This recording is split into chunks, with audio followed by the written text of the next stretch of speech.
Tekken. Mungkin salah satu game terpopuler yang pernah ada. Sebuah fighting game yang menyediakan banyak karakter dengan bela dirinya yang berbeda. Dan mungkin sudah 30 tahun game ini berjalan. Kalau nggak salah dari tahun 94 gitu. Dan ya basically siapa sih yang nggak tahu Tekken. Dan gue tuh mungkin gue sih nggak bilang gue jago ya kan? Gue bisa bilang gue suka gitu. Dari dulu gue ngefans, dari dulu gue udah mainin Tekken gitu.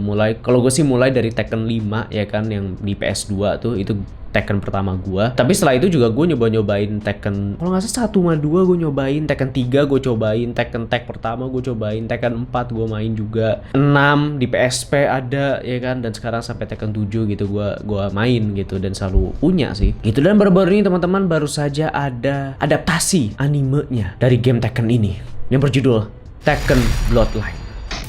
Ya, let's talk about it. Ya, jadi Tekken Bloodline merupakan adaptasi anime dari video game Tekken yang tayang di Netflix pada bulan Agustus lalu. Adaptasi anime ini terdiri dari 6 episode. Dan buat yang belum nonton, silahkan nonton aja di Netflix, kalian bisa cek. Hanya 6 episode, sangat cepat, ya kan? Dan ya buat yang nggak tahu, ini bukan adaptasi pertama untuk game Tekken ini. Sebelumnya udah pernah ada gitu adaptasi untuk game Tekken gitu. Dulu ada pernah film animenya, kalau nggak salah Tekken animated movie or motion picture something like that. Itu kisah tentang Tekken kedua. Terus ada Tekken Blood Vengeance yang animasi 3D itu tuh gue suka sih, itu lumayan oke. Terus ada juga pastinya yang seharusnya tidak disebut ya, tapi ya Tekken live action. We don't speak about that. Dan jujur ini buat ngasih tahu seberapa gue ngikutin Tekken, gue nonton semua itu men. Dari film yang pertama, yang film yang lama tuh, itu gue nonton Tekken Blood Vengeance. Buat yang nonton tuh lumayan oke. Dan ya live actionnya gue juga nonton. Shit.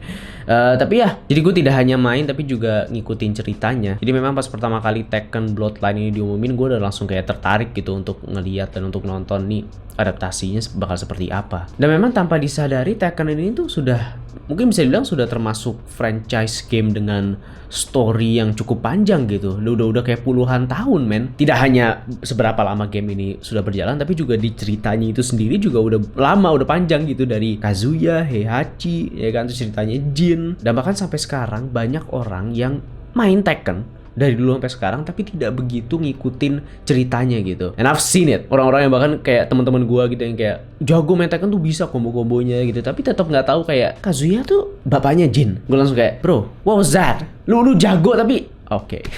Ya memang sih serunya fighting game itu, menurut gue serunya fighting game itu it's all about the gameplay. Ya kan, selalu gameplaynya yang bikin seru dalam fighting game. Dan mungkin Tekken has one of the best gameplay untuk fighting game gitu. Tapi di balik gameplaynya yang seru itu, ceritanya nggak kalah seru sih gitu. Dan memang banyak periode pada cerita Tekken ya kan, Tekken 1, 2, 3, 4 gitu. Dan untuk Tekken Bloodline ini buat yang nggak tahu, itu mengisahkan pada ceritanya di Tekken 3. Dan mungkin pada bertanya-tanya kenapa milih Tekken 3, kenapa sekarang kan udah Tekken 7 gitu. Tapi make sense juga karena Tekken 3 itu bisa dibilang kayak turning point pada ceritanya. Karena Tekken 1 sama 2 tuh benar-benar nyambung. Lalu Tekken 3 tuh kayak udah ada time skipnya lah gitu. Jadi make sense sih mereka memilih dari Tekken 3. Dan juga selain itu Tekken 3 merupakan awal mula atau origin cerita dari karakter utamanya yang sekarang, yaitu adalah Jin Kazama. Belasan tahun setelah hilangnya Kazuya, hadirlah seorang pemuda ya kan yang bernama Jin Kazama, yang dari kecil sudah dilatih oleh ibunya yaitu Jun Kazama.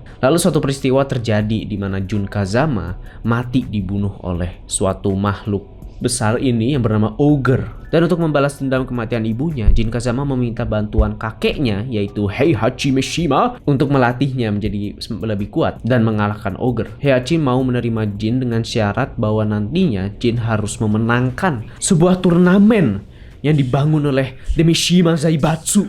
Apalagi kalau bukan The King of Iron Fist Tournament. Iya kan. Dan buat yang bertanya-tanya seberapa akurat cerita seri ini di gamenya sih, secara main storyline menurut gue ya sudah sangat akurat gitu. Paling nggak dari yang gue inget ya di Tekken 3 itu udah cukup akurat gitu, atau yang gue tahu lah gitu. Dari kematian ibunya karena Ogre, terus kayak Jin yang dilatih sama Heihachi tuh ada gitu. Jin tuh memang dilatih sama Heihachi gitu, sampai yang terjadi di akhir seri ini buat yang udah nonton itu yang paling akurat sih menurut gue mungkin ya. Yang di endingnya di Tekken Bloodline ini itu yang paling akurat. Gue tidak ingin spoiler buat yang belum nonton. Selain itu yang gue suka dari Tekken Bloodline ini banyak sekali referensi dari gamenya yang dihadirkan di seri ini. Maksudnya kayak Harada, pembuat Tekken ini, dia tuh juga kayak ikut dalam pembuatan seri ini gitu. Basically kayak ibarat kayak lu tuh udah oke, lu udah bisa percaya lah karena Harada sendiri sudah ikut campur gitu. Dan bahkan semua karakter yang hadir di seri ini tuh ya karakter-karakter dari game itu. Kecuali satu karakter tuh si asistennya Heihachi, gue nggak tahu itu siapa kayaknya. Bukan siapa-siapa, mungkin pernah muncul di game atau apa gue nggak tahu. Tapi ya sisanya semua karakter itu yang dari game ya. Which is ya kinda nice gitu. Mereka tidak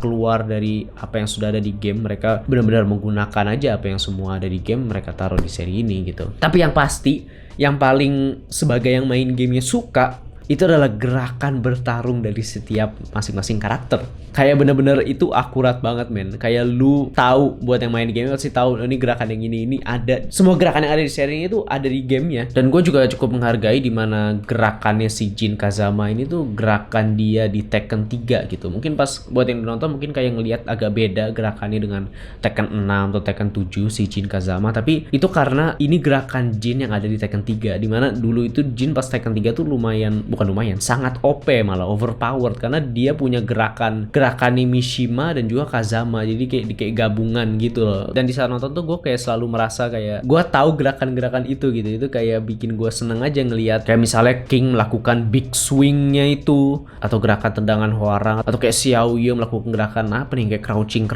ke bawah itu tuh kayak agak ngeselin gitu kan. Terus si siapa namanya Nina Williams yang dia kayak 1-2 habis itu power move-nya yang lumayan kuat itu. Dan Paul gerakannya nggak begitu banyak, simple. Lu pasti tahu saat dia melakukan pukulan yang kuat itu gitu. Jadi kayak pas nonton tuh gue kayak, hey, I know that move. Itu kan gerakan yang itu gitu pas nonton.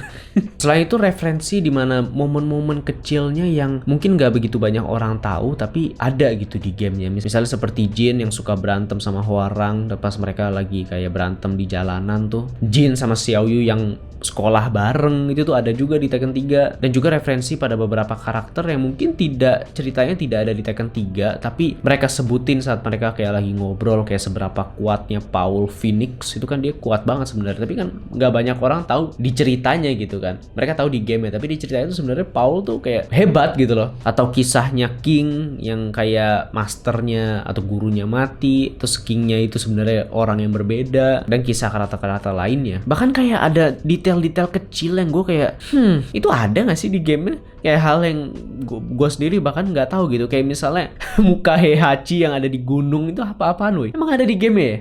Let me know guys ya. Tapi referensi favorit gue dari seri ini adalah beloknya Jin Kazama. Saat musuh nyerang, dia ada gerakan yang kayak begini. Itu aneh banget karena di game memang di saat dia melakukan gerakan ini, itu musuhnya tuh kayak nggak bisa nyerang dia gitu. Tapi di serinya tuh jadi kayak aneh gitu, dia pas gini terus orangnya nyerang di tengah tapi nggak kena. Tapi gue juga menghargai dari sisi adaptasi dari game menjadi sebuah seri. Karena memang kan mungkin game tidak begitu fokus pada build up di ceritanya gitu kan. Sedangkan seri kan harus fokus pada situ, build up ceritanya, lalu nanti di hasil akhirnya bakal seperti apa, atau climaxnya lah. Tapi menurut gue mereka cukup berhasil sih kayak making it work untuk menjadi sebuah cerita dan build up-nya untuk suatu momen ke depannya gitu. Dan memang mereka menggunakan gerakan-gerakan yang ada di game gitu, misalnya saat bertarung, tapi tidak hanya asal-asalan gerakan ini habis itu gerakan itu gitu. Tapi ada beberapa gerakan karakter-karakternya saat bertarung yang lu tahu bahwa ini gerakan yang penting, ini momen yang penting, ini gerakan yang kuat nih serangannya gitu. Apalagi misalnya kayak the camera movement, gerakan kameranya yang mereka mainin juga gitu. Jadi kita bisa merasakan hal yang berbeda gitu dari saat mainin gamenya walaupun melihat gerakan yang sama gitu. Dan dengan menggunakan animasi yang 3D, itu pilihan yang tepat. That's the right move. Tapi ya gue merasa kayak seri ini agak kurang panjang dengan 6 episode doang. Memang kita mendapatkan apa yang kita mau secara referensi, tapi juga at the same time tidak begitu mendapatkan sesuatu yang lebih. Di akhir tuh gue jadi kayak merasa seharusnya seri ini tuh bisa memberikan lebih dan mengeksplor terutama pada kisah-kisah di karakter-karakternya. Paling nggak pada build up-nya gitu, biar di momen pentingnya itu bisa lebih dapet gitu. Jadi pada akhirnya kayak terasa sedikit rush, kayak agak buru-buru. This happen, next gitu kan. Bahkan di beberapa episode kayak di awal tuh tiba-tiba udah final aja.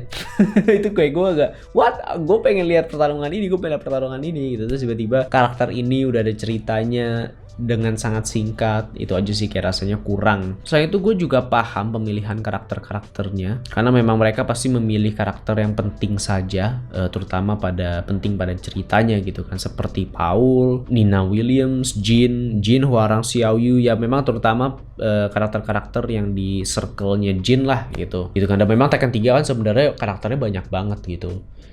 Tapi gue nggak tahu kenapa ada Leroy ya. Itu gue lumayan bingung tuh. Kenapa mereka memilih Leroy? Leroy itu karakter baru banget. Dia karakter Tekken 7. Dan mereka memberikan banyak cerita gitu untuk karakternya Leroy. So I don't know.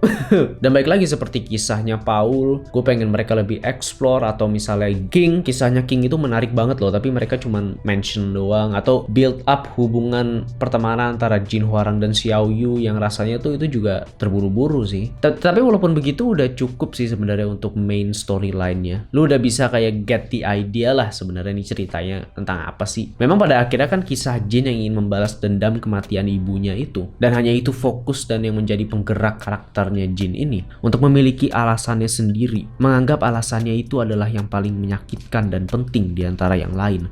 Tetapi terus kenapa mereka berjuang segitunya? Padahal mereka tidak perlu melakukan itu gitu. Kenapa tidak menyerah? Memang kita perlu sadar bahwa masing-masing juga punya alasan. Bahkan beberapa dari mereka memiliki alasan yang sama, dendam. Dan pada akhirnya lu akan sadar bahwa lu tidak berjuang untuk diri lu sendiri. Bahkan tanpa disadari, lu sudah berjuang untuk yang lain.